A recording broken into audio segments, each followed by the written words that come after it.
So much love and appreciation to those of you who have been with me for the 2 year period plus that I've been doing this. Thank you for showing your love and support to the channel. And to anybody else who is brand new to the platform and you would like to support the channel, also, you can do it by way of Patreon, Anchor, the clothing store, and also the shoe shop that is listed in the comment description below. And again, thank you to any and all of you guys who have been here to support this channel during the 2+ year period. I wouldn't be able to do what I do every single day without you.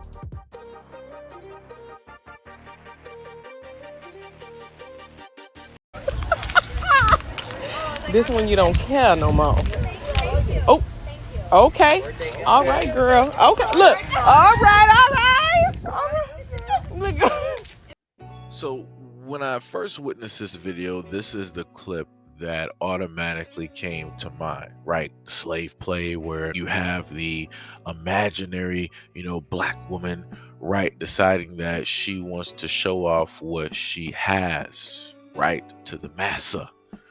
And I'm like, now we all know if this just so have been in a different direction, where if it was a woman and her friend, right, just walking and they wanted to do this, right, and a black man had that reaction, we already know how the internet would automatically react.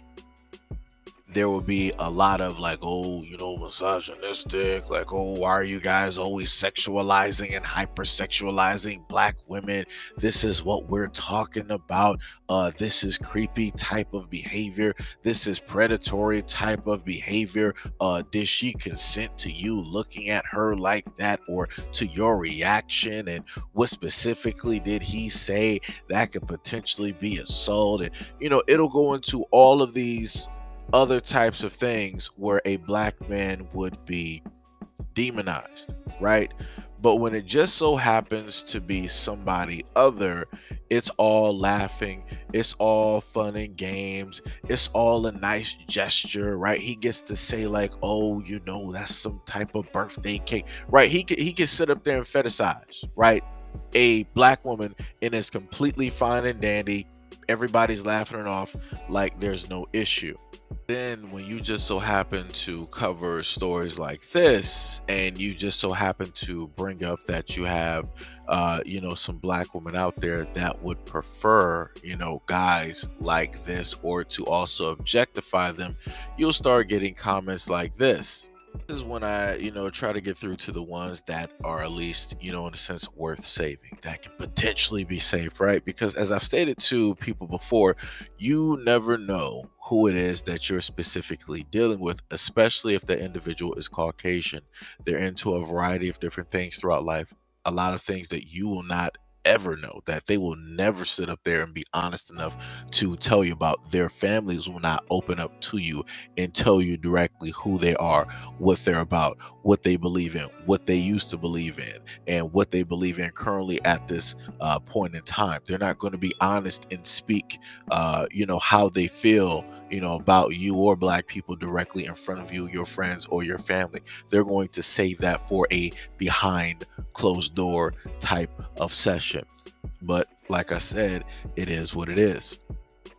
So, like I said, here we are, where you have a grown black woman who decided that she wanted to sexualize, hypersexualize, embarrass, degrade, and objectify herself all within a few seconds in front of a Caucasian male who was obviously enticed, and he was obviously interested, because you can clearly see the way that he was walking away from his friends, family, relatives, whoever was over there. More than likely his wife might have been over there, never know. But he was walking directly over there because he wanted whatever she was given. And how does she sit up there and react to seeing that? Oh, she laughed, she smiled about it. Like I said before, you can't make none of this up.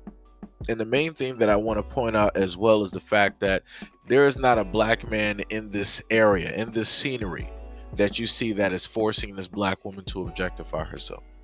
There is not a black man in the scene forcing her to devalue herself, forcing her to twerk, to hypersexualize, to over sexualize herself, to objectify herself, right? But I forgot. We're living in 2022, and this is what is considered taking back and having ownership of one's sexuality due to the fact of them being so oppressed, right, over the eons, right, by men, but more specifically by black men, right?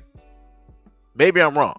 Y'all can clearly let me know in the comment section. Maybe I have some things, incorrect, right? Maybe I'm really worrying about something that's realistically, as a black man, maybe this is not my concern to care for, right? How a black woman is being seen and portrayed, and how she is putting her own image directly out there, and how that will be detrimental, right, to not only her but to other black women, and more specifically maybe her nieces, right, maybe a granddaughter, right, maybe her own daughter, right? But maybe I'm taking it a little bit too far. Maybe I, as a black man, right, maybe I need to mind my own business, right, and just hope that, if she just so happens to entertain the idea of this Caucasian male, that everything goes, pretty well, and that nothing detrimental, right, happens to her.